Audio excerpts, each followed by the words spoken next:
I'm Jake O'Neill, creator of Animographs, and this is how a car engine works. Let's start at a single piston, the powerhouse of the engine, and work our way outwards. The four-stroke cycle. When a piston travels to the end of its range, whether up or down, that's a stroke.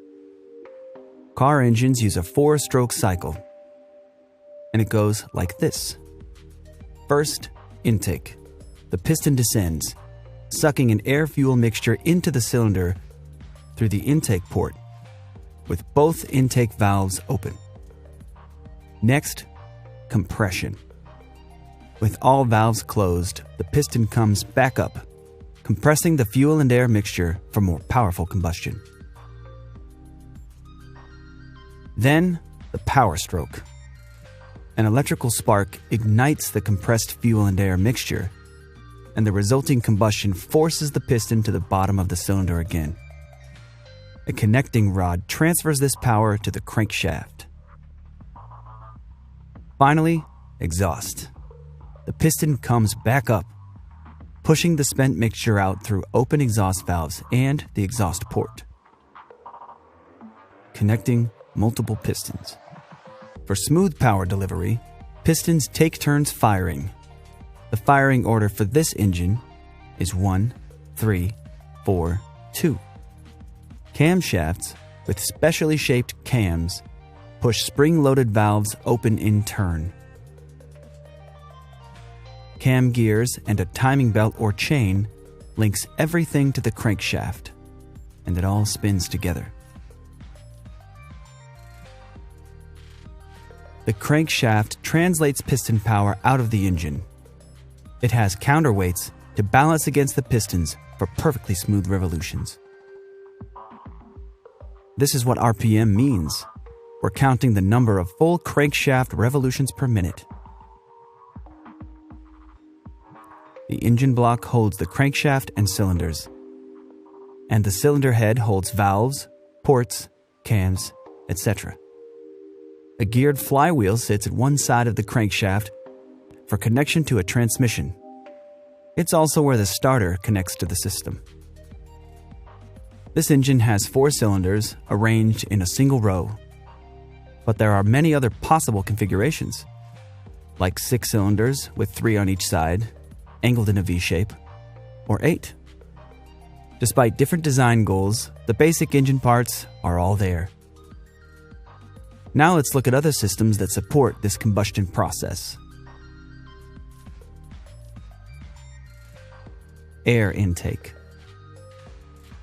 Air comes in through the air filter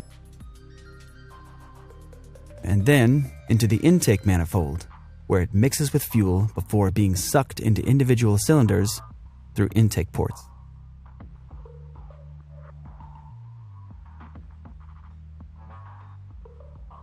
Fuel. The fuel pump carries gas from the tank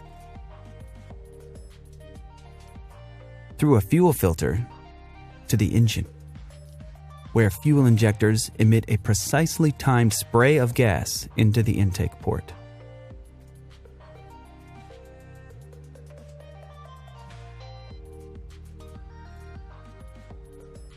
Cooling.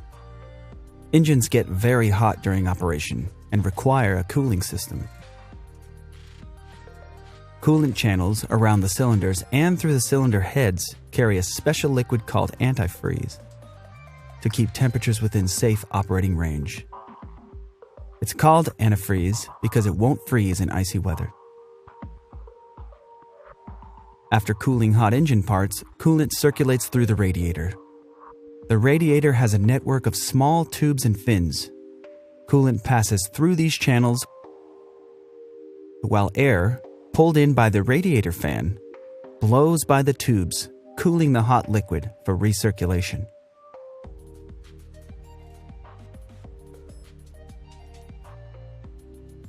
A water pump keeps the coolant system flowing and properly pressurized. The thermostat regulates coolant temperature by either routing coolant back through the engine or to the radiator for further cooling. electrical. The spark plug delivers the electrical spark that ignites the fuel-air mixture for combustion. The metal core is insulated from the outer metal casing with porcelain. The spark jumps between these conductive surfaces.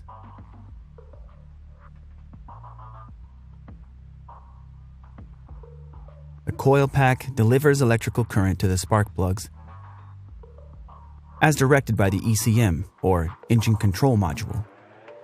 The ECM is a computer that directs many core engine functions like spark timing, valve open and close timing, air-to-fuel ratio, etc. The alternator works like a power generator, converting the engine's mechanical energy into electricity to charge the battery or run other electrical systems while the engine is running. The battery provides power to the starter for engine start. Oil.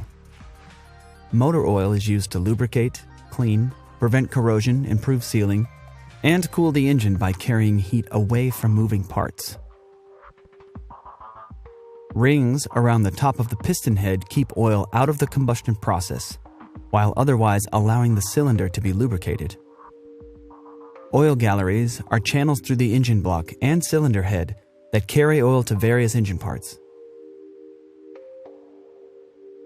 Oil flows through the engine and back to the oil pan for recirculation.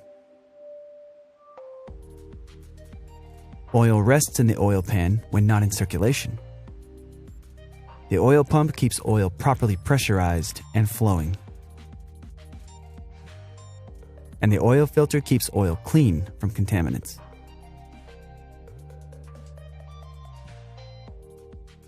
Exhaust.